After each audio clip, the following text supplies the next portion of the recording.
श्री शिवाय नमस्तुभ्यम। आज मैं आप सभी के समक्ष सोमवार त्रयोदशी सोम प्रदोष व्रत की कथा प्रस्तुत कर रही हूँ। आइए शुरू करते हैं। हमारे शास्त्रों में त्रयोदशी के दिन रखे जाने वाले प्रदोष व्रत का विशेष महत्व बताया गया है। सोमवार को आने वाले प्रदोष व्रत को सोम प्रदोष भी कहा जाता है। सोमवार का दिन भगवान भोलेनाथ को समर्पित होता है और त्रयोदशी के दिन प्रदोष काल में भगवान शिव और माता पार्वती की पूजा की जाती है। त्रयोदशी तथा सोमवार दोनों एक साथ आने पर इसका महत्व और भी अधिक हो जाता है।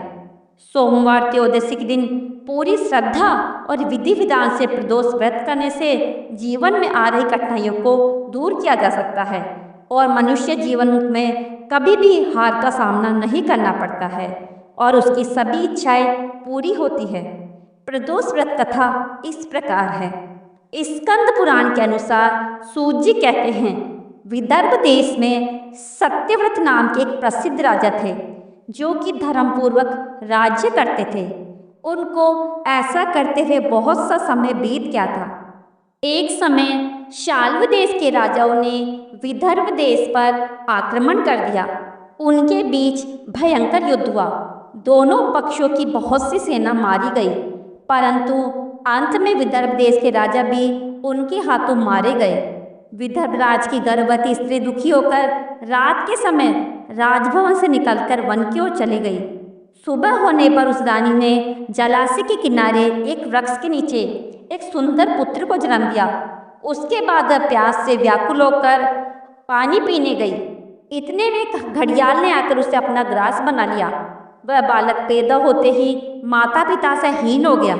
जब वह नवजात शिशु वृक्ष के नीचे पड़ा हुआ जोर जोर से रो रहा था, उसी समय भगवान भोलेनाथ की कृपा से वहाँ पर एक उमा नाम की ब्राह्मणी पहुँची। वह अपने 1 वर्ष के बालक सूचिव्रत को गोद में लिए हुए थी। वह ब्राह्मण बहुत ही गरीब विधवा थी। वह भीख मांगकर अपना गुजारा करती थी। उस बालक को रोते हुए उसने मन ही मन सोचा, अरे यह तो बड़ी हैरानी की बात है कि नवजात शिशु जिसकी अभी तक नाल भी नहीं कटी यहाँ पर पड़ा हुआ है। इसकी माता कहाँ चली गई? जब वह ब्राह्मणी सोच में डूबी हुई थी, उसी समय वहाँ से एक सन्यासी गुजरे। ऐसे जान पड़ते थे मानो स्वयं शंकर भगवान हो। उन श्रेष्ठ भिक्षु ने उस स्त्री से कहा कि ब्राह्मणी, तुम इस बालक की रक्षा करो, इससे तुम्हें परम कल्याण की प्राप्ति होगी। इतना कहकर वह दयालु भिक्षु वहाँ से चले गए। उनके जाने के बाद ब्राह्मणी ने उस बालक को लेकर अपने घर की ओर प्रस्थान किया। वह ब्राह्मणी एक चक्र नामक नगर में निवास करती थी। ब्राह्मण बालक था अपने बेटे के समान ही पालन पोषण किया और उसका नाम धर्मगुप्त रखा। वह ब्राह्मणी भिक्षा मांगकर ही अपने पुत्र और राजकुमार दोनों को पालने लगी। एक दिन वह ब्राह्मणी उन दोनों बालकों को लेकर भीख मांगती हुई देव मंदिर में चली गई। उस समय वहां पर सांडिल्य मुनि पधारे हुए थे। सांडिल्य मुनि को देखकर ब्राह्मणी ने उन्हें प्रणाम करके पूछा, ब्राह्मण, एक सन्यासी के कहने पर मैं इस बालक को अपने घर ले आई हूँ। अभी तक मुझे इसके कुल का पता नहीं चला, फिर भी मैं इसे अपने पुत्र की तरह ही पाल रही हूँ। आप ज्ञान के नेत्रों से देखकर मुझे बताने की कृपा करें, यह बालक किस कुल में उत्पन्न हुआ है और इसके माता पिता कौन है?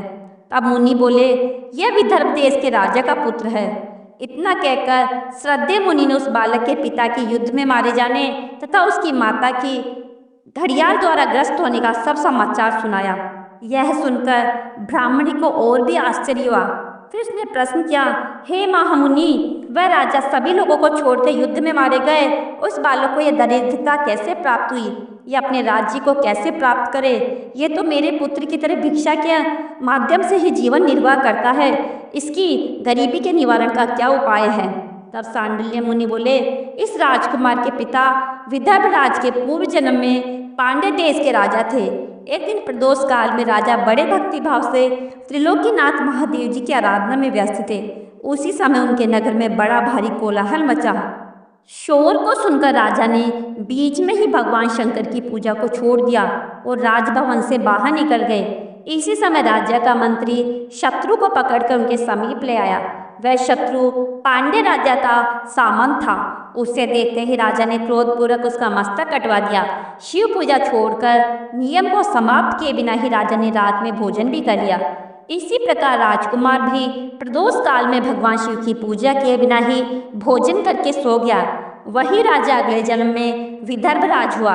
शिव पूजा में विघ्न होने के कारण शत्रुओं ने उसको सुख भोग के बीच में ही मार डाला। पूर्व जन्म में जो उसका पुत्र था, इस जन्म में भी राजा का वही पुत्र भगवान शिव की पूजा का उल्लंघन करने से दरिद्रता को प्राप्त हुआ है। और इसकी माता ने पूर्व जन्म में छल से अपनी सोत को मार डाला था।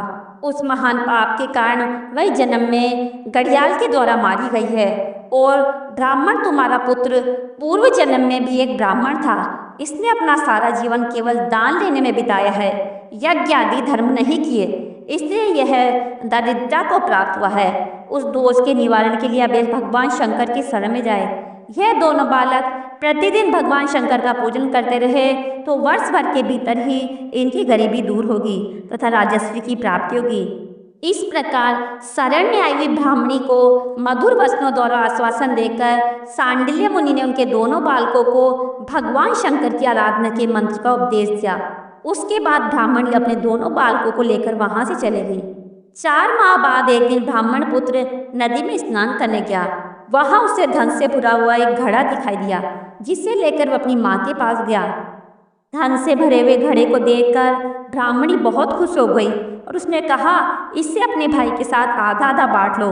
मगर धर्मगुप्त ने इसमें हिस्सेदारी से मना करते हुए कहा, मैं किसी अन्य के भाग्य का भागी नहीं हो सकता। प्रति व्यक्ति स्वयं के कर्म का फल भोगता है। इस प्रकार प्रसन्नतापूर्वक भगवान शंकर की पूजा करते हुए उन दोनों कुमारों को 1 वर्ष व्यतीत हो गया। एक दिन ब्राह्मण पुत्र राजकुमार वन श्रवण करने के गए। मार्ग में उन्होंने देखा कि गंधर्व कन्याएं आपस में खेल रही थी। ब्राह्मण कुमार वहीं पर रुक गया। राजकुमार से बोला, हम इससे आगे नहीं जाना चाहिए, ये किसी को भी अपनी ओर आकर्षित कर सकती है। मगर राजकुमार निडर होकर आगे बढ़ता गया। जब मुख्य गंधर्व कन्या ने राजकुमार धर्मगुप्त को देखा तो वह उसकी तरफ आकर्षित हो गई। उससे अपने सभी सखियों को नियुक्त किया और राजकुमार के पास आने की प्रतीक्षा करने लगी। उसे अकेला देखकर राजकुमार उसके पास गया और उससे बातचीत शुरू की। राजकुमार ने बताया कि मैं राजकुमार हूँ, मेरे माता पिता भी संसार में नहीं है और शत्रुओं ने हमारे राज्य पर कब्जा कर लिया है।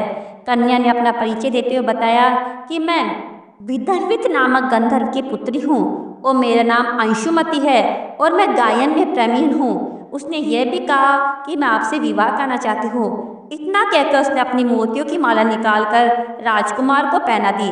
तब राजकुमार ने पूछा, तुम स्पाट गंवा चुके राजकुमार के साथ कैसे रह पाओगी और अपने माता पिता की अनुमति के बिना तुम मेरे साथ कैसे आ सकती हो? इस पर अनुमति बोली, चाहे जो हो जाए मैं वही करूँगी जो मैं चाहती हूँ। तुम 2 दिन बाद प्रातःकाल यहाँ मिलना। इतना कहकर वह वहाँ से चली गई। राजकुमार ने वापस आकर ब्राह्मणी और उसके पुत्र को सारी बातें बताई। वह दोनों बहुत खुश हुए। राजकुमार पुनः उसी वन में गया। उसने देखा कि अनुमति अपने पिता के साथ उसकी प्रतीक्षा कर रही है। गंधर्वराज ने राजकुमार से कहा, मैं कैलाशपुरी गया था। वहाँ शिव भगवान और माता पार्वती ने मुझे बुलाकर कहा कि धर्मगुप्त नामक राजकुमार अपने राज्य को गंवा कर भटक रहा है। तुम वहाँ जाओ और उसे पुनः राज्य प्राप्त करने में उसकी सहायता करो और उनकी आज्ञा के अनुसार अपनी पुत्री अनुमति का हाथ तुम्हारे हाथ में दे रहा हूँ और राज्य प्राप्त करने में तुम्हारी सहायता करूँगा। मेरी पुत्री 10,000 वर्ष तक तुम्हारे साथ इस पृथ्वी पर रहेगी। तुम लोग साथ ही रहोगे।